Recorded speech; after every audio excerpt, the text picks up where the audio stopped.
എന്ന് നിൽക്കുകയാണ് എലിസ്. അതിനിടയിൽ അവിടേക്ക് ഇടിച്ചു കയറി വന്ന് ബോയ്ഡിനെ വിളിക്കുകയാണ് ഡോണ. അതോടെ താൻ പറയാൻ വന്ന കാര്യം പിന്നീട് സമാധാനത്തിൽ അറിയിക്കാമെന്ന് ബോയ്ഡിനെ അറിയിച്ചു വിടുകയാണ് എലിസ്. അങ്ങനെ ഡോണയ്ക്കൊപ്പം പോവുകയാണ് ബോയ്ഡ്. സേറയെ കൂടി കോളനി ഹൗസിൽ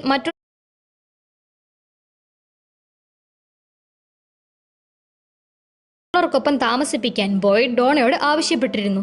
അതിന്റെ കലിപ്പിലായിരുന്ന ഡോണ സേറയുടെ ബോറടി മാറ്റുന്നതിനേക്കാൾ വലിയ പ്രശ്നങ്ങൾ ഇപ്പൊ തന്നെ ഇവിടെയുണ്ട്. ഈ വീട് നിറയെ ധൈര്യം നഷ്ടപ്പെട്ടുകൊണ്ടിരിക്കുന്ന ഒരുപറ്റ ആളുകളുണ്ട്. അതിനിടയിൽ ഭ്രാന്ത് പിടിച്ച് പ്രശ്നം ഉണ്ടാക്കിയ ഒരുത്തിന് ബെഡ്റൂമിൽ അടച്ചിട്ടിട്ടുണ്ട്. ഇനി ഇതൊന്നും പോരാന്ന് തലേന്ന് രാത്രി ആ എൽജിൻ മുങ്ങിച്ചാവേണ്ടതായിരുന്നു എന്ന് കോളനി ഹൗസ് നിറയെ പ്രശ്നങ്ങളാണെന്ന് ബോയ്ഡിനെ അറിയിക്കുകയാണ് ഡോണ.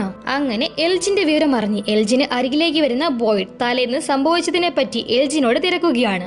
അവിടെ നൂലുകൊണ്ട് എന്തോ നെയ്തിരിക്കുകയായിരുന്ന എൽജിൻ താൻ ബാത്ത് ടബിലിരുന്നതും തന്റെ സ്വപ്നത്തിൽ ഏതോ ഒരു രൂപം വന്ന് തന്നെ വെള്ളത്തിന്റെ ഉള്ളിലേക്ക് മുക്കിപ്പിടിച്ചതും ഒടുവിൽ ആരൊക്കെയോ വന്ന് തന്നെ വിളിച്ചെഴുന്നേൽപ്പിച്ചതും പറഞ്ഞ് ഇതൊക്കെ എങ്ങനെ സാധ്യമാവും എന്ന് കിളി പോയതുപോലെ ഇരിക്കുമ്പോൾ എല്ലാം കേൾക്കുന്ന ബോയ്ഡ് നമ്മള് മോൺസ്റ്ററിനെ കൊന്ന കാര്യമൊന്നും നീ ആരോടും പറഞ്ഞിട്ടില്ലല്ലോ അല്ലേ എന്ന് തിരക്കുകയാണ്. ഇല്ലെന്ന് പറയുകയാണ് എൽജിൻ. നമുക്കറിയാം പുള്ളി ജൂലിയോട് അത് പറഞ്ഞു എന്ന്. ശേഷം മോൺസ്റ്ററിന്റെ ഉള്ളിൽ നിന്ന് തങ്ങൾ അതിന്റെ ബൈൽ ഒരു കുപ്പിയിലാക്കിയതും കാണിച്ച് അത് അവറ്റകൾക്കെതിരെ വിഷമായി ഉപയോഗിക്കാൻ സാധിച്ചേക്കുമെന്നും പക്ഷെ അത് എങ്ങനെയാണെന്ന് ഒരു പിടുത്തവും ഇല്ലെന്ന വിവരവും അറിയിച്ചു നിൽക്കുമ്പോൾ നിങ്ങളുടെ കയ്യിൽ ഗണ്ണില്ലേ, അപ്പോ ഇനി കുറച്ച് സിൽവർ ബുള്ളറ്റ്സ് ഉണ്ടാക്കാമെന്നേ എന്നിരിക്കുകയാണ് എൽജിൻ. ആ സീൻ അവിടെ കട്ടായിട്ട് റെസ്റ്റോറന്റിൽ വിക്ടറിനോട് നാട്ടിൽ ഇന്റർനെറ്റ് ഒക്കെ കണ്ടുപിടിച്ചെന്ന് ആ വിശേഷങ്ങളൊക്കെ പറയുകയാണ് ഈതൻ. ഈതൻ പറഞ്ഞത് ശരിയാണെന്ന് നിൽക്കുന്ന ജൂലി വിക്ടർ ഈതന് നൽകിയ കോട്ടിൽ അപ്പാടെ പൊടിയാണെന്ന് അറിയിക്കുമ്പോൾ ആ കോട്ട് പരിശോധിക്കുന്ന ഈതന് അതിനുള്ളിൽ നിന്നും ഒരു ക്രയോൺ സ്റ്റാൻഡ് കിട്ടുകയാണ്. അതുകൊണ്ട് വിക്ടറിനെ കാണിക്കുകയാണ് ഈതൻ. ആ സ്റ്റാൻഡ് വാങ്ങി നിനക്കിത് എവിടുന്ന് കിട്ടി എന്ന് ആകെ അസ്വസ്ഥനാവുന്ന വിക്ടറിന് തന്റെ ഒരു ഫ്ലാഷ് ബാക്ക് മിന്നുകയാണ്.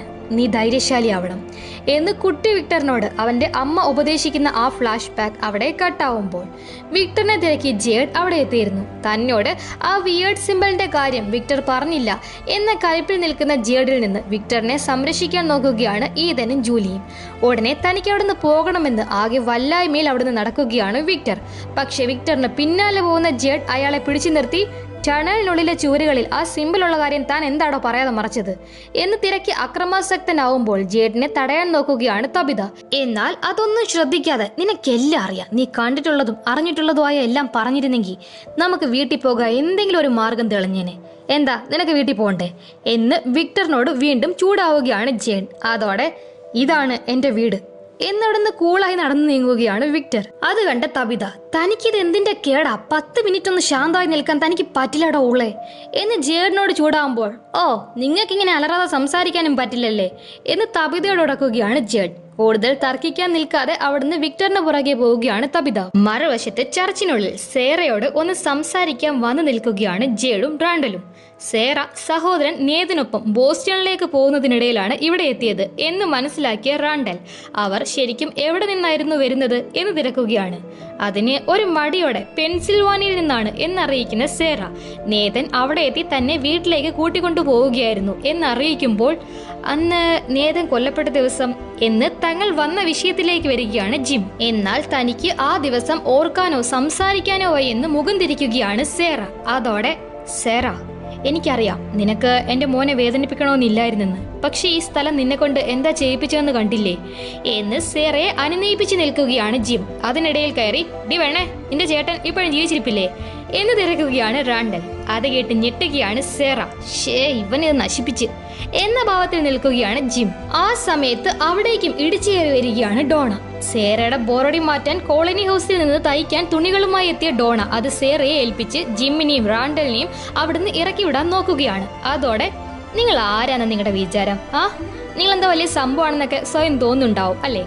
ഇവിടെ ഇങ്ങനെ അധികാരമൊക്കെ കാണിച്ച് നടക്കാൻ നിങ്ങൾക്ക് അങ്ങ് ഇഷ്ടപ്പെട്ടു അല്ലേ? നിങ്ങൾ വേണമെങ്കിൽ ഇവിടെ നിന്ന് ഇറങ്ങിപ്പോയിക്കോ എന്ന് ഡോണയോട് ചൂടാവുകയാണ് റാണ്ടൽ. അവിടെ മുട്ടനടി നടക്കുമെന്ന് കണ്ട ജിം റാണ്ടലിനെ ഒരുവിധം അനുനയിപ്പിച്ച് പുറത്തേക്ക് കൂട്ടിക്കൊണ്ടുപോവുകയാണ്. ഈ സമയം അവർ എന്തിനാ നേതനെ കുറിച്ച് സംസാരിച്ചത്?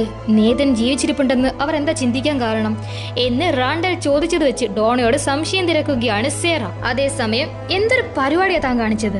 ആളുകളോട് കുറച്ച് മയത്തിലൊക്കെ പെരുമാറണ്ടേ, ഫ്രണ്ട്ലി ആയിട്ട് നിൽക്കണം എന്ന് റാണ്ടലിനെ ഉപദേശിക്കുന്ന ജിം.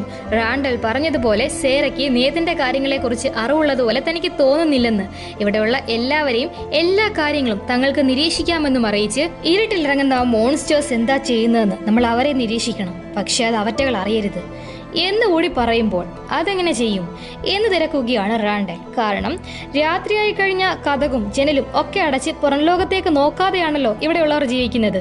റാണ്ടലിന്റെ ആ സംശയത്തിന് നീ ബസ്സിലേക്ക് തിരിച്ചു വെക്കോ, നേരെ ഇരുട്ടാനാവുമ്പോ ആർവിയിൽ വന്ന് എന്നെ കാണണം.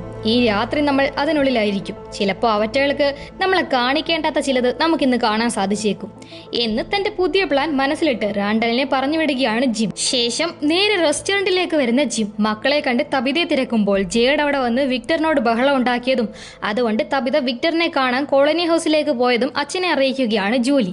അത് കേട്ട് ജൂലിയെ വിളിച്ച് മാറ്റി നിർത്തുന്ന ജിം, മോള് ശ്രദ്ധിച്ചു കേട്ടോ, നമുക്ക് ഇവിടുന്ന് പുറത്തു കിടക്കാൻ എനിക്കൊരു ഐഡിയ കിട്ടിയിട്ടുണ്ട്. അതിന് കുറച്ച് സമയം എടുക്കും. എന്താണെങ്കിലും ഒരു താലിസ്മനം എടുത്ത് നമ്മുടെ ആർവിക്കുള്ളിലായിരിക്കും ഇന്ന് രാത്രി ഞാൻ. മോള് പേടിക്കണ്ട, അമ്മയെ കാണുമ്പോൾ അവളോടും ഇത് പറയണം കേട്ടോ എന്ന് അറിയിക്കുമ്പോൾ അച്ഛനോട് സുരക്ഷിതനായിരിക്കണമെന്ന് അറിയിച്ചു വിടുകയാണ് ജൂലി. അങ്ങനെ അവിടുന്ന് പുറത്തേക്ക് ഇറങ്ങുന്ന ജിമ്മിനെ വിളിച്ചു നിർത്തുന്ന ഡോണ, റാണ്ടലുമായുള്ള കൂട്ടുകെട്ട് അത്ര നല്ലതല്ല എന്ന് പറഞ്ഞ് റേഡിയോയിലൂടെ തങ്ങൾ ആരുടെ സംസാരം കേട്ട കാര്യമൊന്നും ജിമ്മിനി റാണ്ടലിനോട് പറയരുതെന്ന് നിൽക്കുമ്പോൾ താൻ അതിനെപ്പറ്റിയൊന്നും റാണ്ടലിനോട് പറഞ്ഞിട്ടില്ലെന്നറിയിക്കുന്ന ജിം, നമുക്കെല്ലാം ഇവിടുന്ന് വീട്ടിൽ പോകണം അല്ലേ, നമുക്ക് വീട്ടിൽ പോണ്ടേ എന്ന് താനീ ചെയ്തതൊക്കെ ഇവിടുന്ന് രക്ഷപ്പെടാനാണെന്ന് ഡോണയെ ഓർമ്മപ്പെടുത്തുമ്പോൾ മറുത്തൊന്നും പറയാനാവാതെ നിൽക്കുകയാണ് ഡോണ.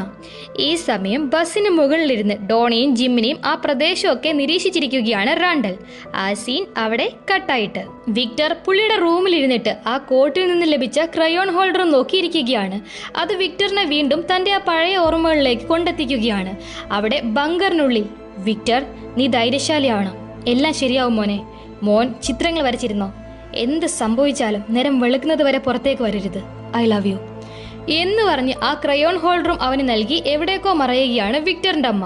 ഒരുപക്ഷെ വിക്ടർ തന്റെ അമ്മയെ അവസാനമായി കണ്ടതും ഈ സീനിലാകണം. ആ ഫ്ലാഷ് ബാക്ക് അവിടെ കട്ടാവുമ്പോൾ തന്റെ ഓർമ്മകളിൽ വിങ്ങിയിരിക്കുന്ന വിക്ടറിന്റെ റൂമിലേക്ക് വരികയാണ് തബിത.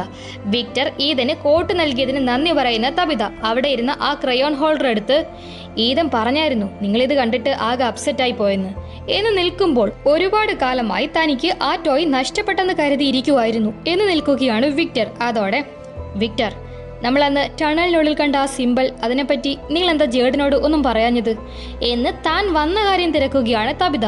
അത് കേട്ട്, കാരണം അതിനെക്കുറിച്ച് ചോദിക്കരുത്, ആളുകൾ ഒന്നിനും ഉത്തരങ്ങൾ കണ്ടെത്താൻ ശ്രമിക്കരുത്, അങ്ങനെയുള്ളവരൊന്നും പിന്നെ തിരികെ എത്തില്ല എന്ന് വിക്ടർ